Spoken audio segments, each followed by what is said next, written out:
కేసీఆర్ నేడు కీలక సమావేశాన్ని నిర్వహించనున్నారు. ఈ రోజు మధ్యాహ్నం 1 గంటకు ఎర్రవెల్లిలోని వ్యవసాయ క్షేత్రంలో తమ పార్టీ ఎమ్మెల్యేలు ఎమ్మెల్సీలతో సమావేశం జరపనున్నారు. రాష్ట్రంలో తాజా పరిస్థితులు, అసెంబ్లీ మండలి సమావేశాల కార్యాచరణపై చర్చించనున్నారు.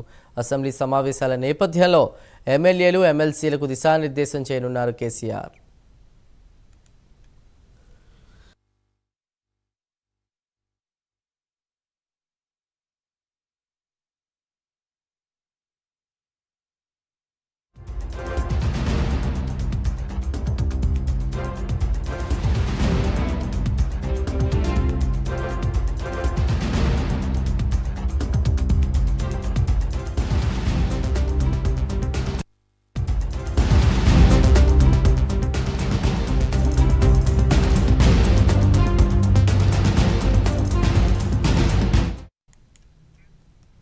బీఆర్ఎస్ అధినేత కేసీఆర్ నేడు కీలక సమావేశాన్ని నిర్వహించనున్నారు.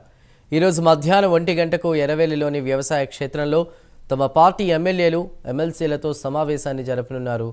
రాష్ట్రంలో తాజా పరిస్థితులు, అసెంబ్లీ మండలి సమావేశాల కార్యాచరణపై చర్చించనున్నారు. ఇక అసెంబ్లీ సమావేశాల నేపథ్యంలో ఎమ్మెల్యేలు ఎమ్మెల్సీలకు దిశానిర్దేశం చేయనున్నారు కేసీఆర్. మరింత సమాచారాన్ని మా ప్రతినిధి రాము అందిస్తారు. రాము, చందు, రేపు నిర్వహించనున్న అసెంబ్లీ సమావేశాల నేపథ్యంలోనే మాజీ సీఎం బీఆర్ఎస్ అధినేత సీఎం కేసీఆర్, మాజీ సీఎం కేసీఆర్ ఈ రోజు మధ్యాహ్నం 2 గంటల ప్రాంతంలో అయితే ఎర్రవల్లిలోని తన వ్యవసాయ క్షేత్రంలో ఎమ్మెల్సీలు, బీఆర్ఎస్ కు సంబంధించినటువంటి ఎమ్మెల్సీలు, ఎమ్మెల్యేలతో సహా బీఆర్ఎస్ ఎల్పీ సమావేశం అయితే నిర్వహించనున్నారు. ఈ అసెంబ్లీ సమావేశంలో పార్టీ ఎమ్మెల్యేలకు, ఎమ్మెల్సీలకు అనుసరించవలసిన వ్యూహాలపై అయితే దిశానిర్దేశం అయితే బీఆర్ఎస్ బాస్ చేయనున్నటువంటి పరిస్థితి అయితే ఉంది. కాంగ్రెస్ ప్రభుత్వం ప్రజలకు ఇచ్చినటువంటి హామీలు ఏదైతే చేయలేదో అధికార వర్గాన్ని నిలదీయనున్నట్లయితే తెలుస్తుంది మనకు. ప్రశ్నించే ప్రతిపక్షాలను కూడా నిర్బంధిస్తూ అక్రమ కేసులు బనాయించే దానిపైన కూడా ఈ యొక్క నిలదీయాలనేసి అయితే బాధువులకు వివరించినట్లు తెలుస్తుంది మనకు. అయినప్పటికీ అసెంబ్లీ సమావేశాలకు మాజీ సీఎం కేసీఆర్ రావాలనేసి అయితే కాంగ్రెస్ కు సంబంధించినటువంటి మంత్రులు, అదే విధంగా సీఎం రేవంత్ రెడ్డితో సహా అయితే కోరుతున్నటువంటి పరిస్థితి ఉన్నటువంటి నేపథ్యంలో అయితే ఈ రోజు కేసీఆర్ సమక్షంలో జరిగేటటువంటి ఈ యొక్క సిఎల్పి సమావేశాలకు ఎంతమంది హాజరు అవుతారనే విషయం కూడా వేచి చూడవలసి ఉంది. కాంగ్రెస్ పార్టీ చేపట్టినటువంటి ఆదర్శ్ బీఆర్ఎస్ పార్టీకి చెందిన కొందరు ఎమ్మెల్యేలు, ఎమ్మెల్సీలు అయితే తలొగ్గినట్టయితే మనకు సమాచారం తెలుస్తుంది.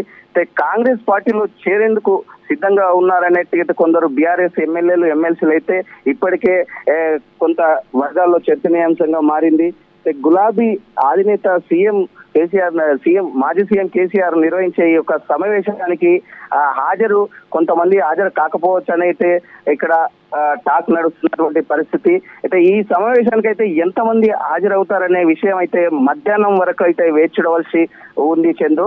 అయితే ఈ సమావేశానికి హాజరు కాని కొంతమంది ఎమ్మెల్యేలు, ఎమ్మెల్సీలు అయితే కాంగ్రెస్ పార్టీలో చేరేందుకు సిద్ధంగా ఉన్నారంటే భావించవచ్చు Chandu. Right Ramu, thank you.